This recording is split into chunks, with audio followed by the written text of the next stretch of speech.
नमस्कार। इस वीडियो में हम कुछ प्रश्नों को सीखने वाले हैं। तो पहला प्रश्न आपके सामने है, जिसमें आपसे ये पूछा गया है, वह बिंदु जहां एक्स अक्ष और वाई अक्ष परस्पर प्रतिच्छेद करते हैं उसे क्या कहते हैं। तो सभी विकल्पों को ध्यान से देखें और आंसर करने की कोशिश करें। चलिए अब समझते हैं। आपके सामने एक ग्राफ पेपर है जो आप सभी ने देखा होगा। अब आपको एक्स अक्ष दिख रहा है जो एक क्षैतिज रेखा होती है। वाई अक्ष एक खड़ी या ऊर्ध्वाधर रेखा होती है। अब अगर हम दोनों ही अक्षों को एक ही ग्राफ पेपर पर बनाएं तो ये दोनों जिस बिंदु पर प्रतिच्छेद करते हुए दिखती है उस बिंदु को मूल बिंदु कहते हैं, जिसका निर्देशांक 0 0 होता है। तो हम क्या कह सकते हैं, इस क्वेश्चन का हमारा सही आंसर क्या होगा? ऑप्शन सी, मूल बिंदु यानी ऑरिजिन। अगला प्रश्न आपके सामने है, जिसमें आपसे ये पूछा जा रहा है कि निम्नलिखित में से कौन सा बिंदु एक्स अक्ष पर स्थित है। तो सभी विकल्पों को ध्यान से देखें और आंसर करने की कोशिश करें। चलिए अब समझते हैं। तो अब तक आपने मूल बिंदु को समझ लिया। अब हम एक्स अक्ष पर कुछ बिंदु दर्शाते हैं। तो आप कह सकते हो यह बिंदु 1 0 है, यह बिंदु 2 0 है, यह बिंदु 3 0 है। इसी तरीके से अगर हम एक्स के नेगेटिव साइड पर देखें तो आप कह सकते हो यह बिंदु -1 0 है, यह बिंदु -2 0 है और यह बिंदु -3 0 है। अगर हम सभी बिंदु को एक साथ दिखाएं तो आप देख पा रहे होंगे कि एक्स अक्ष पर सभी बिंदुओं के y निर्देशांक 0 है। तो हमारा सही विकल्प वही होगा जिसमें y निर्देशांक 0 होगा। तो अगर आप सभी विकल्पों को देखें तो हम कह सकते हैं ऑप्शन डी हमारा सही आंसर है, क्योंकि इसमें y निर्देशांक 0 है।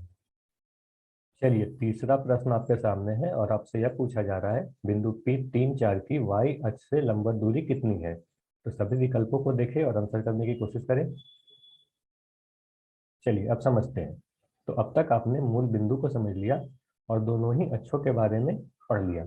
अब अगर हमें ग्राफ पेपर पर कोई भी बिंदु प्लॉट करनी हो तो हम इस तरीके से दोनों ही अक्षों पर स्केल बनाते हैं। अब अगर हमें बिंदु 3 4 प्लॉट करना हो तो हम देखेंगे एक्स निर्देशांक 3 और वाई निर्देशांक 4 है। तो इस तरह से मिलाने पर हमें बिंदु P3 4 मिल जाएगा, जो यहाँ है। अब अगर हमें बिंदु P की y अक्ष से लंबवत दूरी पूछी जा रही है तो हम कहेंगे यह दूरी ही y अक्ष से लंबवत दूरी है, जो 1 2 3 यूनिट की दूरी पर है। तो हम यह भी समझ सकते हैं किसी भी बिंदु का x निर्देशांक ही उसके y अक्ष से लंबवत दूरी को दिखलाता है। तो हमारा आंसर क्या होगा? ऑप्शन ए, 3 एकक या 3 यूनिट। अब चौथा प्रश्न आपके सामने है, जिसमें आपसे ये पूछा गया है, बिंदु 3 - 2 का भुज और कोटि क्या है। तो सभी विकल्पों को देखें और आंसर करने की कोशिश करें। चलिए अब देखते हैं।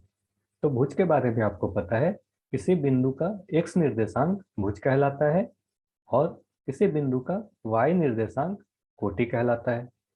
तो बिंदु 3 - 2 के लिए एक्स का मान 3 है, इसलिए भुज 3 होगा, और y का मान -2 है, इसलिए कोटि -2 होगा।